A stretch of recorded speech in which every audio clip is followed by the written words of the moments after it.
mangrupikeun ibadah lamun dibarengan ku rasa ikhlas bakal menang kasuksesan. Naon bae eta mah? Rek ibadah nu kumaha bae. Lamun ikhlas ku urang nampi ditarimana ku urang ngalaksanakeunana menang kasuksesan. Buktosna ieu kisah Kangjeng Nabi Ibrahim dipasihan mimpi piwarang mencit Kangjeng Nabi Ismail nu ngajanten putrana ditampi ku nu ngajanten putrana kalayan ikhlas. Mangga ya abatif alma tu'mar, kalau itu adalah perintahan dari Allah.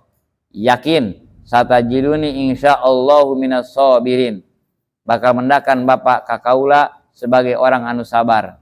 Ibu Siti Hajar ikhlas, ngajadi anak ikhlas, Kangjeng Nabi Ibrahim tur ikhlas, maka eta pesogeh teu teurak dikadekeun dipencitkeun ka Kangjeng Nabi Ismail.